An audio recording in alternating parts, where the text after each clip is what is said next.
First of all, nothing is sinful. Eating an animal which is dead and harboring it in your own being and becoming a graveyard is also not sinful. Right. Okay, there is no right and wrong. Right and wrong are the perceptions of your mind. That doesn't mean Jesus Christ, Muhammad, they were meat eaters. Right. But they didn't eat meat with choice and lust. They ate meat because meat was a way of life then. And as they consumed meat, they bowed in grace and gratitude and consumed it. As much as a proponent of and promoter of health, I would say, vegetarianism is healing in nature. Meat eating is not healing in nature. Because there is no medical science validation which says that you eat lamb, fish, beef, you'll get healed. No. But that's Vegetables, vegetarian. vegetables cleanse you, fruits heal. Temples are meant to be clean, and so is your body and mind meant to be. In temples, we get into a worship mode, and so should be when you are working on your body. And yoga is 100% world's finest way to wellness. It is all-encompassing. If there's any yoga which is with beats and bangs of music, then yoga is not happening. Hot yoga, nonsense. Power yoga, ultra nonsense. Souls like Krishna, Buddha, Muhammad, Mahadev, Zarathustra are born.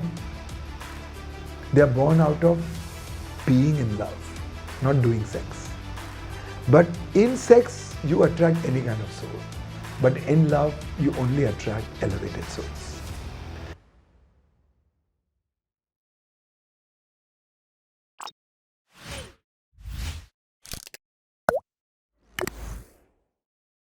Hello and welcome once again to yet another episode of Talk About It with Maana. On today's episode, I am going to be talking to someone who quite literally is aging backwards. Even at 60, you would still see him exactly the way he used to look at 40. Dr. Mehta, a global leading holistic health guru, corporate spiritual coach, has completed 53 years of yoga and 42 years on the professional run. He has bagged prestigious awards like the Health and Wellness Icon of India by the Economic Times and received an award at the Azadi Ka Amrit Mahotsav from the Ministry of Cultural Affairs in Switzerland for excellence and pioneer in holistic health. Dr. Mehta serves at the Ministry of External Affairs. He also serves at the Tata Memorial Cancer Hospital, Masina Hospital, Kambala Hill Hospital, and Breach Candy Hospital. He is the author of 4 books: The Shunyam Quotient, Lose Weight, Gain Shape, Immunity Plus with super chef Sanjeev Kapoor, and the recently launched book Weightless Unburdened. He regularly contributes to the Speaking Tree and has also been a speaker at the Harvard University, the IIMs, and the IITs. Dr. Mehta has been a life coach to a lot of Indian billionaires, Bollywood superstars, top politicians, several Miss Worlds, Miss Universes, the police force, and the Indian Army, to name a few. He has completed 38 years of TV presence, 10 years of the Tata Play Fitness channel. He also has 30 plus years of radio presence, with 15 of them being with Radio 1, and 10 years of Get Mickeymized morning broadcasts. Please welcome on our show the author, poet, philosopher, brand, institution, the legendary Dr. Mehta, who's all here to get you Mickeymized. Hello, Mickey, sir. Hi. And welcome to the Talk About It with Maana show. I'm very happy to be here, and no Mickey sir, it is Mickey Mouse. Mickey Mouse, alright. Great. I'll refer to you as Mickey. Everyone, make a note of that. He's just Mickey, not Mickey, sir. Absolutely. But I'm definitely calling you sir because there's this heritage of knowledge, so much experience that you have. And today, when everyone is talking about fitness fads, quick diets, various diets, I may not even want to talk about it. This game has just started for most of them, but you have been the pioneer for all of us. I mean, in our country, if fitness ever started from anyone, a known figure, it's always been you. Right from when Femina started, and your journey has been there, and we've literally grown up knowing that fitness is equal to Mehta. So therefore, I refer to you as sir. Thank you. So sir, and I'm going to call you that, sir. ठीक है. So I understood that you come from Bhosla Military School. That was one of the schools I was thrown away from when I joined. And many schools I was thrown out of. Really? So yeah, Bhosla was one of the schools I was asked to leave, advised to leave. All right, but because it's a known military school, I want to know that this amount of discipline that you have in your life and your fitness journey, did the military school have any influence in making this decision? I would say every exposure in your life helps you evolve. Right. Exposure gives evolution. Right. Because your environment gives evolution. So exposure is nothing but the environment you become a part of, either by choice Right. or either by the push or the pull. Right, but isn't that, when you're talking about exposure, isn't that what also Osho refers to? That, you should be open to the exposure, because like you said, every exposure can open newer doors which Yeah. you didn't know about yourself. Yeah. Let's say exposure gives you light. Right, It helps you navigate. right, Let's say exposure gives you darkness. It helps you find your way without light. So both ways it helps. Every which way it helps. right. And so, for all that I've known of you, right from the beginning, so you started off as a black belt martial arts I started instructor. off as a masseur to begin with. Yes, I read about that as And well. then, of course, did my martial arts, become a black belt in martial arts, and that was my orientation also. So physical fitness orientation actually happened, the second part started there. The first part started when I saw my cousins working out, bodybuilding, and they were so good. They were like men of steel. And I was 8, and I came home and I started emulating them and sweating it out, literally, puddle of water. And I used to keep a lota of water to drink.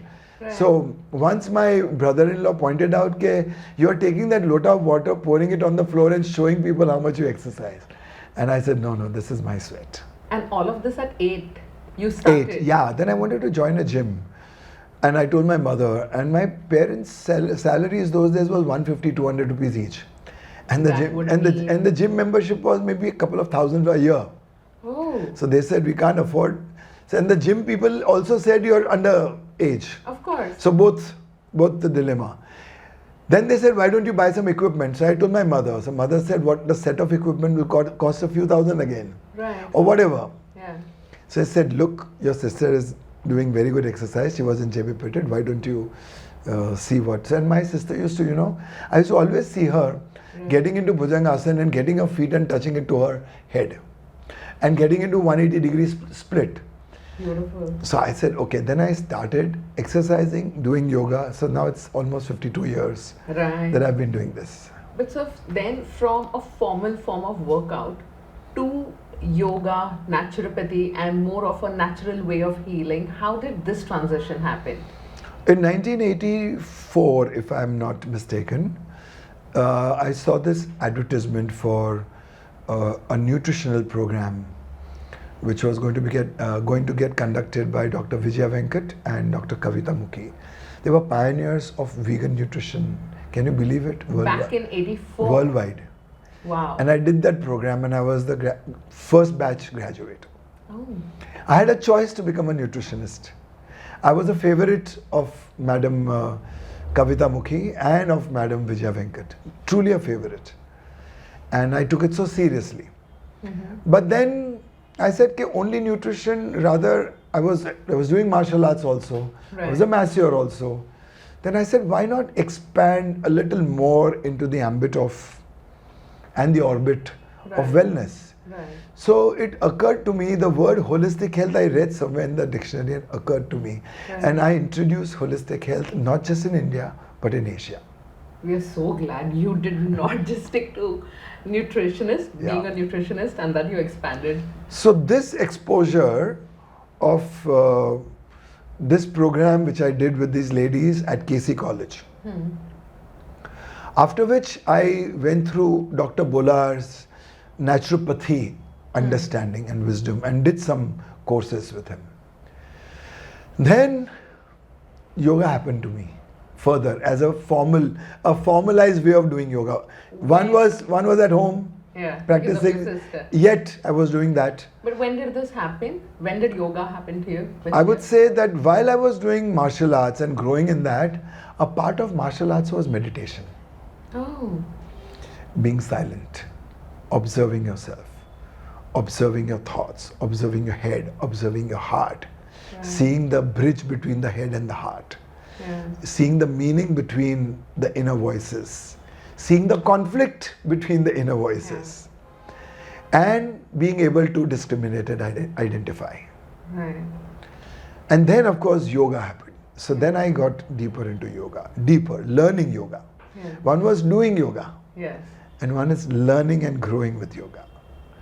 That happened. Then spirituality happened. Then, of course, swimming happened.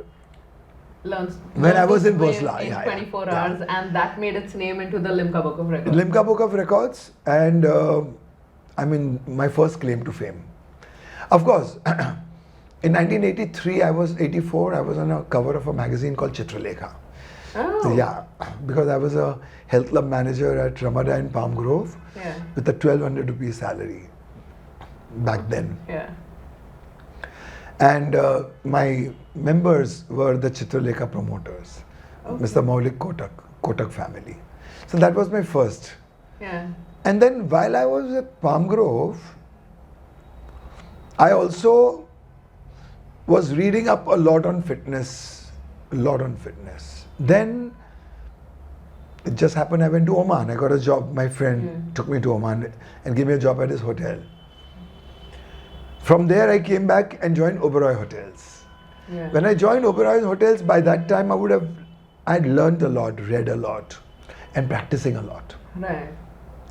And then at Oberoi Hotels, I was a corporate health club manager. So teaching, training, looking after guests, etc.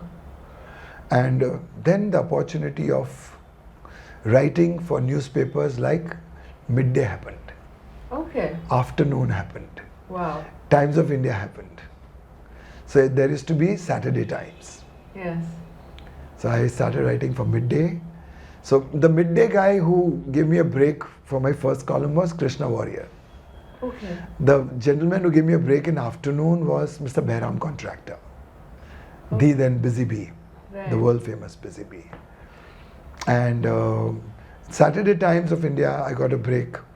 And then there was no looking back. And then Femina also happened. Oh, no, in the same stint of my work at the Oberoi, I also got a cover of Care magazine. Beauty and Care was the magazine. Okay. Yeah. And then it started. Then television happened, and then Bollywood and everything. and And Femina Miss India happened. Yes. But so I want to know now, why do you call your wellness centers as temples? Because temples are meant to be clean, and so is your body and mind meant to be. True.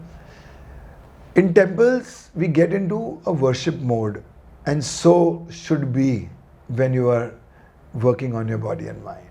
Worship. Right. So where you worship is the space, and the space ought to be the temple, clean, sacrosanct. I like how you put that. Yeah.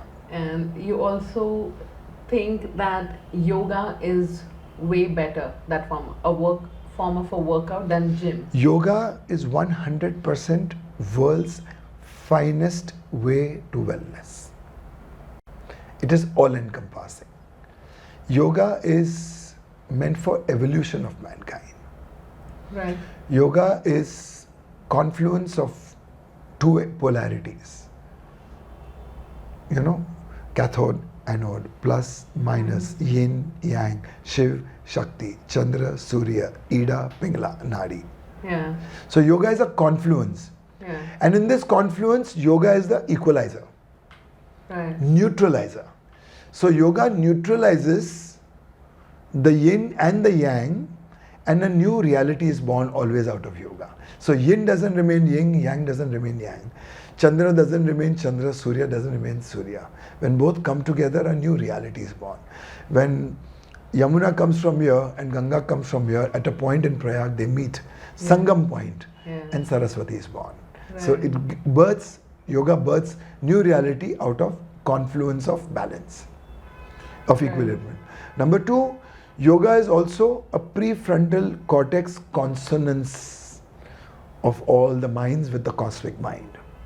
Right. Yoga is your geometry in congruence with the sacred geometry of this universe. So when Absolutely, you yeah. are in the tree position, you assume a tree position, you become a tree. The attributes of a tree get into you. Right. You make a bridge and you start bridging everything in life. You become a bow and you are capable of the trajectory of every arrow hitting the mark. Wow. You become a mountain, you become as sturdy as a mountain. Yeah. So yoga, and you become a flower, then you become an animal, and the attributes of that come to you. So yoga is a congruence of your geometry with the sacred geometry. And it's the most, it's the form of workout which is the most in tune with It is not a nature. workout. It is a way of being, Way of being. in a Right. posture, in poetry. And finally, yoga is your limbic resonance, your throb of your cosmic being, throbbing and becoming one with the entire universe, not just your Milky Way, your galaxy, your sun, your moon, of the billions and trillions of moons which are birthing and suns which are birthing even now as we speak. Yeah. Because inflammation theory, that Yeah. universe is constantly expanding. And so I've tried my hand at yoga for a very brief time while I'm into meditation, but not the asanas. Okay, so I agree with the oneness part that you're speaking about. And then I have also come across these videos of my friends who are lifting heavy weights. And the difference that I noticed immediately when I saw one of those videos is when I was trying yoga, at one point, I almost had this line on my forehead, and my instructor said that no, you're supposed to just be smiling while doing yoga. That's how you're supposed to be feeling. If you're getting this is your expression, then you're not doing it right. Yoga is supposed to be all about bliss. And contradictory when we are seeing these gym workouts and heavy lifting, and they're doing and that kind of aggression. Yeah. Please tell me more about that. How healthy is that? So yoga is meant to heal you, calm you, make you whole. If there's any yoga which is with beats and bangs of music, then yoga is not happening. Hot yoga, nonsense. Power yoga, ultra nonsense. Really? Any kind of yoga, Yeah. apart from the original yoga of sound, silent, enjoying, celebration, submaximal, relaxed, release tension, circulating, breathing, contracting, stretching, all at once. Wow. Where your attention is always in here now, because then if your attention is not in here now, you cannot hold a posture. Of course. Holding a posture is healing your mind, because your mind, while it holds the posture, is engaged in the body, and it is not in the past nor in the future. Right. So in here now, your mind is not. Yeah. Your mind is when you're thinking, but when you're being, your mind is not. Absolutely. So that is called empty the mind, mind the emptiness. That is called awareness. Right. Mindfulness, the meditation which people talk about, is nonsense. Zenism, Buddhism, Bodhidharma, they all spoke about emptying the mind, Yeah. not filling it with junk. Unlearning. It is Yeah. declutter. Yeah. And declutter is not something that you pull out and throw. Yeah. Declutter, in your being, the declutter happens. In your doing, the declutter doesn't happen. When a painter is painting, he is in the state of being. When a musician is playing a music, he is in the state of being. Yeah. Okay? When souls like Krishna, Buddha, Muhammad, Mahadev, Zarathustra are born, they are born out of being in love, not doing sex. But in sex, you attract any kind of soul. But in love, you only attract elevated souls. So everything in the state of being is yoga. In being, there is seeing. Because in being, you're open, calm, in the moment, and only the present moment is your opportunity to create. Never in the past, never in the future. So you can only be creative and productive in the present moment awareness. So yoga is about being, it is about seeing. Instead of lifting something, uplift people. It's more important. So my workout regime is 10% of weights and rest everything. I've started learning gymnastics, parkour. So rest everything, and I enjoy my chakrasana, I enjoy my halasana, I enjoy all that. Sarvangasana, I enjoy that all. But for all these gym fanatics who are also compulsively consuming different kinds of supplements, amino acids, protein, not through a natural form, through supplements, and because you have a history with naturopathy as well, Yeah. what would be your take on that? So even I've gone through this of taking protein supplements and doing super heavy weight training. So I was literally maybe double my size. My shoulders, my chest, I was Bulky. strong. Yeah, and my forearms were always very big, like Popeyes. Really? Yeah. Okay. Today also I'm a little proud of them. That little male ego is still there. But then I gave up and brought it down to 10%. Now 10% is what gives me the kick I enjoy. Because vanity, vanity is always a part of us. And till the time we remain humans, we will be vain. So it's healthy if it's done in a certain I always tell proportion? people that should you do gym training, do twice a week and do a circuit training sub-maximal. A workout should never be a punishment. It should be a celebration. Do light workouts with extra reps, with breathing in, breathing out well, and address the whole body whenever you do a workout. So upper body, lower body, Yeah, the chest, recipe, bicep, yeah. triceps. Okay, Right. that's fragmenting a workout. So workout becomes wholesome when there is a circuit, when you address your whole being together. And don't work out for this and work out for that. Work out to evolve. Because your mind opens up. You circulate, you breathe, your lungs get charged up. Right. Okay, your growth hormones get stimulated, your faculties get stimulated. Right. So it becomes a celebration. And use the elements in the workout a lot. Make sure the sunlight is coming in, make sure the fresh air is coming in. Make sure you're doing your grounding, so without Right. footwear. So all these Right. things are so important. And sir, I'm more interested to know from you, what would be the right amount, the right kind of food to consume? What's your take on eating non-vegetarian food? Because we are not just talking about health and fitness, I'm talking about wellness here. Yeah. And I see that you actually have a lot of knowledge in what kind of food needs to be eaten, how that food needs to be consumed. Like if I've cooked something in the morning and I'm consuming that in the night, and that has its own repercussions on the body. yeah. So guide us on that. So, first of all, nothing is sinful. Eating an animal which is dead and harboring it in your own being and becoming a graveyard is also not sinful. Right. Okay, there is no right and wrong. Right and wrong are the perceptions of your mind. Yes. Okay, in reality, you go and see the food chain.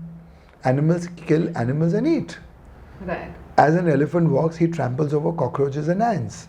This is a cycle of life. Okay, but human beings being evolved, you can have a choice. And if you understand what is health, healing, wholeness, what cleanses you, what regulates you, what fortifies you, then you will start moving towards that. The more you evolve, the more you're being moved towards the healthy choices of food. That doesn't mean Jesus Christ, Muhammad, they were meat eaters. Right. But they didn't eat meat with choice and lust. They ate meat because meat was a way of life then. Right. And as they consumed meat, they bowed in grace and gratitude and consumed it. Yes. Khalil Gibran says that as I consume you, so I could be consumed too. I'm so grateful to you. So these are different evolved beings. So it's needless to say that because Hinduism says vegetarianism is the only way of life, I would say no, there is allow latitude. We should not judge. As much as a proponent of and promoter of health, I would say vegetarianism is healing in nature. Meat eating is not healing in nature. Because there is no medical science validation which says that you eat lamb, fish, beef, you'll get healed. No. But that's Vegetables, meant for vegetarians. yeah, vegetables cleanse you, fruits heal you, nuts, seeds, sprouts, dry fruits fortify you, and herbs regulate you, harmonize you. And you also promote that, for a healthier lifestyle, we should consume one day cooked food and the next day can be all raw. And then repeat this. So that was one nuska for antidote for people who want to lose weight easily. Right. So one day cooked, one day raw, one day cooked, one day raw. When And we say raw, yeah, we mean without salads and cooking. fruits? Yeah, salads, fruits, dry fruits, nuts, sprouts, all in raw form. Herbal teas, sugarcane juice, vegetable juice, coconut water, all in raw form. And so if one must want to give up on sugar but is finding it very difficult, the raw white sugar, I'm finding it difficult. I eat lots of mithai. then But all Ayurveda says that sugar supports shukra, your creative juices. All creative people, they like sweets a lot. I mean, I'm not escaping out. So I eat lots of mithai. is there a way to skip that? There is, because And if your already mithais are made there out of gur and maybe crushed raisins, date syrup, pure date syrup, why not? But sugar consumed sometimes is not going to kill you. Right. But I'm not advocating and professing that you can go and consume sugar. But don't have madness towards everything. Right, in the Okay. right proportion. Yeah, a little bit like, it's okay. So what would you consider as the top 5 magical ingredients which are available in every Indian kitchen for a healthier, for wellness? So being the first life coach of India, I certainly don't operate like life coaches. 3 tips to say that, 5 tips to say that, 7 ways to do this. But still, if Because- you must, like, So 5 magical ingredients could be certainly, so vegetables, fruits, nuts, seeds, dry fruits. perfect. And Of course, then there could be herbs, and there could be condiments and spices, because they all have their different roles to play. So as I'm researching, I'm working with longevity a lot. So we are working with super challenging cases, terminally ill people. We are bringing them back to life. We are adding more life to people where doctors say no more than 3 months, 6 months, 1 year. So yes, so because I've seen That's that my you passion. are working towards curing cancer in a way, or at least studying about all that. diseases. And I have a very good team. So I have a very good team of Ayurveda doctors, naturopaths, homeopaths, neurophysiotherapists. But sir, is cancer actually curable? Every through this every disease way? can be curable. All right. Today, if you look at the kind of work Patanjali is doing, Patanjali Foundation, Yes. Research Foundation, mind-blowing. In the last 2 to 3 years, many of their research papers with clinical evidences are being published worldwide. Where they've worked with type 1 diabetes, can be cured. Cancer can be cured. Hepatitis can be cured. You name the disease and they're fixing it. And so they are my benchmark. Yeah. And I'm working on a much smaller scale Yeah. and in a lesser way, but going that path. So with my team, I'm doing the same. And so when we're talking about this, we're talking about curing cancer or Healing. any other Healing. Curing is not the word. Perfect. Even better. We're talking about- Medicines cure, nature heals. Yeah, I read about that as well when you posted. And but sir, is there a way to prevent from these diseases? Yeah, happening? a very intelligent, sensible, intuitive, not instinctive lifestyle can prevent every disease possible. Okay. Yeah, And- because when I say intelligent, sensible, and intuitive, which means you will not fall a prey to the environment. Because your genes hold the gun and the environment pulls the trigger.